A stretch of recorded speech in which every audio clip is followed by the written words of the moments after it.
Ferrovial es una gran empresa española que tiene un 90% del negocio fuera de España, es decir, opera internacionalmente y que hasta ahora ha tenido su sede fiscal en España y ahora se va a los Países Bajos aprovechando la existencia del marco de la Unión Europea que permite y facilita este tipo de eventos, ¿no? Cambiar una sede dentro de la Unión Europea pues es algo medianamente sencillo, mucho más sencillo que por ejemplo en Latinoamérica, por ponernos, ¿no? ¿Es reprobable a nivel ético-moral? Pues depende de la moral y de la ética de cada uno. Es completamente legal. Los que estén a favor de permitir la libertad en este sentido, pues estarán totalmente a favor. Los que estén a favor de impedir esa libertad en pos de unos beneficios estatales o nacionales, pues estarán en contra, ¿no? Bien, lo primero de todo es entender que el Ejecutivo, el Gobierno de España, ha emitido una serie de mensajes que pueden ser, son de hecho agresivos, pueden ser amenazantes, pueden ser incluso contraproducentes, ¿no? Ya que tienen cierta agresividad estructural. Son mensajes de advertencia hacia Ferrovial por lo que han hecho, como si fuera moralmente reprobable y visible y objetivamente condenable, ¿no? Es importante entender esto, ya que el Ejecutivo es un individuo, es es un propio actor que tiene sus intereses, sus deseos y sus necesidades y opera individualmente dentro de todo el marco de las instituciones tanto españolas, estatales, como supranacionales. Entonces, es interesante esto, ya que tienen independencia a la hora de operar, a la hora de emitir pues sus conclusiones sobre los hechos que suceden y a la hora pues de emitir mensajes, de transmitir ideas, etcétera, ¿no? Lo cual hace que tenga mucha responsabilidad, ya que tienen cierta independencia, es el ejecutivo de un gobierno, de un estado muy importante como el español, y tienen mucha responsabilidad. Bien, lo primero es entender que el ejecutivo debe defender, por un lado, sus propios intereses y, por otro lado, los intereses de la nación. Es algo obvio. Deben defender a España y debe defender su propio ejecutivo, ¿no? Y claro, cuando entra en conflicto defender lo nacional con lo propio, se puede ver una serie de elementos paradójicos. Lo primero es entender que defensa y seguridad no es lo mismo. Hablar de la seguridad jurídica o hablar de la seguridad nacional, seguridad interna o incluso seguridad compartida es algo muy diferente a, por ejemplo, hablar de la defensa nacional, defensa de los intereses y de los valores, ¿no? Y estamos viendo que realmente el Ejecutivo está defendiendo con estos mensajes de amenazas, etcétera, pues sus propios intereses. Y está defendiendo lo que se supone que son intereses de la nación, pero no es cierto que esté defendiendo los intereses de la nación de forma directa o de forma objetiva. Están interpretando que están defendiendo los intereses de la nación. Es decir, por un lado está el componente de lo opinativo, de la opinión, es decir, cuando Nadia Calviño emite mensajes sobre lo grave que es que Ferrovial se vaya de España en términos fiscales, pues lo que está haciendo es o bien demonizar o bien señalar de forma pública a Ferrovial por lo que está haciendo, como si fuera un delito moral, ¿no? Por tanto, aquí se ve que más que defender el interés de España, que es el interés de que se quede Ferrovial y de que vengan muchas empresas, lo que está haciendo es defender el interés del gobierno y de la línea de actuación del gobierno, que lo que ha hecho en todo momento ha sido crear una cierta dicotomía entre ricos y pobres, empresas, empresarios, etcétera, y no empresarios, aludiendo a que los empresarios tienen que pagar más impuestos, cosa que me parece muy bien, aludiendo a una serie de hechos que obviamente desgastan la relación del Ejecutivo con los empresarios españoles y con las empresas. Por tanto, aquí vemos que hay una cierta confusión en las obligaciones del Ejecutivo. Por un lado está la defensa de lo nacional, es decir, queremos que Ferrovial se quede. Ok, pues entonces negociemos condiciones y vamos a ver cómo podría quedarse Ferrovial. Pero es que no puedes obligar a una empresa que se quede. Por tanto, ¿qué te queda? La vía de la agresividad, la vía del señalamiento, la vía de la pérdida de prestigio. Vamos a hacer que que la reputación de Ferrovial se destruya porque son unos usureros, porque se van de los países de España a los Países Bajos para ganar más pasta, ¿no? Es gente que no piensa en lo nacional, son antipatriotas, como dijo Pedro Sánchez. Esos señalamientos van en contra de la defensa de lo nacional, pero va a favor de la defensa del Ejecutivo, que tiene su propia línea de actuación, de la demonización de esa actuación. Ahora, ¿le conviene a España demonizar esa actuación? Ciertamente no. ¿Por qué no le conviene a España como Estado? Prácticamente porque cuando se actúa de esa forma, es decir, en contra de lo que la ley establece que eso está bien, que eso es legal, que eso se puede hacer. Entonces, ¿por qué un político de alto mando debería salir a demonizar algo que es completamente legal, que se permite por ley y que no es un delito? ¿Por qué? Simplemente porque le molesta, porque entra en conflicto con sus propias ideologías. Lo cual me parece muy bien que suceda en la esfera de lo privado, en la esfera de lo personal. Pero cuando eres objetivamente un representante del pueblo español, no puedes confundir lo personal con lo público, no puedes confundir tus propias ideologías con lo objetivo, con lo que se supone que debes defender, que es el interés nacional, ¿vale? Por otro lado está, como he dicho, la seguridad. Realmente la seguridad jurídica aquí no sé si se desgasta. Lo que sí sé que se desgasta es la percepción de la seguridad jurídica. No es lo mismo seguridad que percepción de seguridad, y esto es muy importante. La percepción de seguridad es casi más importante, o es tan importante como la seguridad en sí, porque es lo que establece que finalmente los diferentes actores que pueden cometer delitos, los diferentes actores que deben sentirse seguros, en efecto, se sientan seguros y los potenciales criminales no cometan crímenes. Cuando hay una seguridad y una percepción de seguridad, hay un Estado fuerte en términos de seguridad. El problema es que las amenazas y la agresividad estructural, esta táctica del gobierno para rentabilizar tácticamente este hecho, genera desgaste en la percepción de seguridad jurídica, cosa que yo creo que el gobierno no había previsto. El gobierno no pretendía generar ese desgaste. Lo que pretendía era capitalizar el voto de aquellos que con la crisis de post-COVID, con la crisis que ahora mismo tenemos, con la inflación disparada, etcétera, pues están descontentos, con ira frente a aquel que es pudiente. Eso hay que capitalizarlo. Por tanto, ¿cómo se capitaliza? Emitiendo el mensaje desde el gobierno de España que aquellos pudientes que operan a favor de sí mismos, operan a favor de su propio patrimonio o de su propia conveniencia, son malas personas. Vamos a crear ese mensaje, son malas personas, no son personas de bien, ¿no? No son buena gente. No es gente patriota, no es gente que piensa en el pueblo, no es gente de izquierdas, no es gente tal. Es decir, reducirlo todo a un esquema bueno-malo y a un concepto emocional, ¿no? De me caes mal. Los empresarios nos tienen que caer mal, son mala gente, cuando simplemente miran por rentabilizar su negocio o por ganar dinero, ¿no? Al final del todo está un poco el complejo de que ganar dinero es malo y de que ganar mucho dinero es muy malo, ¿no? Está un poco el mensaje ahí de fondo. Y claro, ¿qué pasa? Pues que esa táctica no ha salido bien. La táctica de vamos a rentabilizar esto porque hay muchos españoles que casi no llegan a fin de mes, vamos a demonizar a los grandes empresarios como si fueran los grandes victimarios, las personas que generan, los culpables que generan esta crisis, que están forrándose, cosa que ha dicho Ione Belarra literalmente, a costa de los españoles con el IPC y tal. Cuando analizas bien todo, sabes que no es así. Sabes que también el gobierno de España, el Estado, con la inflación, está ganando dinero, porque la inflación hace que recauden más, etcétera.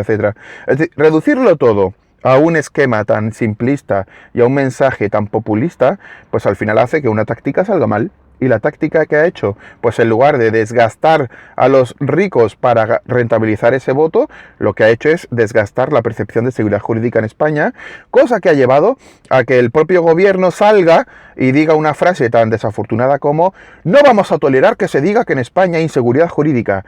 Esa frase es precisamente la paradoja sublime que demuestra que no hay seguridad jurídica en España en términos de percepción, ya que esa propia frase es como decir, yo prohíbo que se diga que no hay libertad de expresión en España. O sea, si tú prohíbes que se diga algo, no hay libertad de expresión. Pues es la paradoja suma, y que resume muy bien la torpeza de esa táctica para poder capitalizar el voto de los descontentos, de los que están con ira por esta crisis. Una crisis que, recordemos, con los 443.000 parados más de los fijos discontinuos, tenemos ahora mismo datos de paro del año 2009, de la crisis de 2009, una crisis que fue brutal. Por tanto, estamos en crisis, se pretende rentabilizar y la táctica no sale del todo bien. ¿Por qué? Porque desgasta más la percepción de la seguridad jurídica en España que el hecho de rentabilizar la capitalización del voto de los descontentos y de los anticapitalistas, por decirlo así, ¿no? Y claro, eso lleva a una paradoja. Una institución como el Gobierno de España emite un mensaje institucional, nosotros somos proeuropeos, estamos a favor de todo lo que dice la Constitución Europea, etcétera, etcétera, pero por otro lado tienen mecanismos sutiles de mensajes antisistema. Cosas como, si tú eres un empresario y haces lo que te da la gana legalmente hablando y eres libre, te voy a criticar, te voy a demonizar, te voy a señalar. Cosa que eso puede llegar a ser incluso ilegal, desde un gobierno señalar a un empresario con nombres y apellidos. Yo no sé hasta qué punto eso se puede hacer del todo. Por tanto, aquí hay unos elementos que son muy importantes. Lo primero es, no es lo mismo defensa que seguridad. Y eso hay que entenderlo. Lo segundo es, el Gobierno de España como ejecutivo, como individuo, como actor independiente, tiene sus propios intereses, sus deseos, sus necesidades y defiende sus intereses. No se debe confundir los intereses de un actor político con los intereses de un Estado. No es lo mismo una cosa que otra. Por otro lado, se ve el hecho de que la seguridad no son lo mismo que la percepción de seguridad, cosa que se ha desgastado, como hemos visto. Lo siguiente es ver perfectamente que la seguridad jurídica no es lo mismo que otros tipos de seguridades.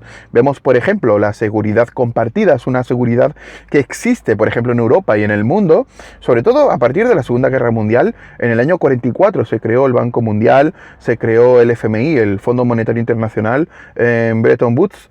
Se creó, por ejemplo, en el 54 el Club Bilderberg, como una forma de crear lazos tanto personales como profesionales de diferentes entidades internacionales para el entendimiento y demás. Se creó, por ejemplo, en los 70 la Comisión Trilateral para que Estados Unidos, Canadá, Europa, Japón se entendieran y pudiera establecerse pues una línea internacional de actuación, de entendimiento, para que no se diera más los mecanismos de la guerra y de los conflictos internacionales que escalan. Por tanto, la seguridad compartida se ve desgastada con estos comportamientos que parecen más de gestores amateurs, parecen más de personas que están en un gobierno, en un ejecutivo, y que no saben muy bien cómo gestionar los elementos de la seguridad, tanto compartida como de la seguridad, de la percepción jurídica, ¿no? De la percepción de la seguridad jurídica. Parece una gestión amateur de personajes que se han visto sobrepasados por sus propias responsabilidades políticas, ¿no? Que por un lado son muy buenos en algunas cosas, pero creo que se han visto sobrepasados y que al final la gestión, como he dicho, se ha evidenciado un poco de rookie, de aprendiz, ¿no? Por tanto, yo como conclusión lo que digo es que el Gobierno de España ha actuado como un actor independiente sin competencias de responsabilidad estatal, nacional, y por otro lado, hay un conflicto entre la defensa de intereses del propio Ejecutivo y la defensa de intereses de la seguridad compartida y de la seguridad jurídica o de su percepción dentro del Estado, ¿vale? Y también pienso que, por ejemplo, las teorías políticas de la socialdemocracia, que son para mí sublimes, ¿vale? Que vienen, por ejemplo, de Erdar Bernstein, vienen de Richard Tony, vienen, por ejemplo, de Anthony Giddens, que es muy famoso, que está muy relacionado, por ejemplo, con las políticas de Tony Blair, con la teoría política que acompaña los últimos tiempos, ¿no? Digamos, la línea socialdemócrata inglesa, etcétera, etcétera. Todo eso veo que en España queda en suspenso a merced de un comportamiento político que más que puramente socialdemócrata o con una línea clara socialdemócrata, veo que tiene una cierta confusión en sus propios núcleos narrativos, ideológicos, de creencias y de ideas. Algo así como que están compitiendo por el poder de una forma mucho más pura que compitiendo por las ideas. Y es interesante ver cómo se desgasta la fuerza de la teoría socialdemócrata a través de estos comportamientos institucionales. Y eso me da cierta pena. Me da cierta pena porque la teoría socialdemócrata es muy bonita, creo que es necesaria y creo que hay que seguir alimentándola de una forma completamente con cierta altura de miras en clave intelectual, ¿no? Y creo que eso en España no se está dando en las actuales líneas políticas socialdemócratas. Se está tendiendo más a la demonización, se está tendiendo más a los recursos narrativos que son populistas y que están medianamente manidos o incluso superados, que vienen del siglo XIX y XX y que yo creo que estamos en otra época. Una época que aunque sea postmodernista, también es el fin de la historia. En este sentido creo que el postmodernismo se queda corto, pero que es una base para una nueva línea de pensamiento que esté acorde con la complejidad del mundo y la reducción de buenos y malos, de ricos y pobres, etcétera, etcétera, se queda corto, se queda muy corto. Es cierto que existe gente pobre, es cierto que existe gente rica. El problema es que existe la gente pobre, ¿no? Sobre todo. Luego podemos demonizar a los ricos, pero claro, vamos a encargarnos sobre todo de los pobres y no a través de una política del incentivo del subsidio infinito, sino a través de la política de la generación de riqueza y de la oportunidad de que todo pobre pueda crear riqueza por sí mismo, lo cual creo que es el núcleo de todo, ¿no? Que en una Unión Europea fuerte, incluso una persona que nace en un seno pobre puede empezar a trabajar, empezar a estudiar, empezar a formarse y empezar a crear su propia riqueza. Esa es la clave de todo y creo que incentivar ese mensaje, incentivar esa realidad debería ser algo nuclear, ¿no? Bueno, se me han quedado muchas cosas en el tintero con respecto a este caso Ferrovial, pero creo que las claves están ahí, ¿no? La clave de que, sobre todo, un gobierno o un actor tan importante en términos estatales debe siempre defender los intereses de la nación y cuando los conflictos de los intereses nacionales entran digamos en línea directa con los intereses propios del individuo, creo que éste tiene que parar para reflexionar, es decir, ¿qué estamos haciendo mal para que haya la paradoja de que seamos institucionalistas y antisistema a la vez? De que estemos señalando al empresario, que sea aquel que cree riqueza, puestos de trabajo, pero por otro lado necesitemos y estemos rogando arrodillados a los empresarios que vengan a España para crear riqueza.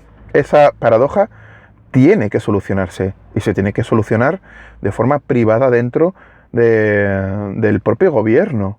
El propio gobierno tiene que reflexionar sobre lo que está haciendo para poder dar una imagen sobre todo de coherencia y sobre todo de defensa nacional de los intereses de todos los españoles, no solamente de intereses particulares de actores que están compitiendo por el poder, tanto nacional como transnacional, tanto financiero como humano. Bueno, muchas gracias por escucharme. Espero que os haya gustado y nos vemos en la próxima.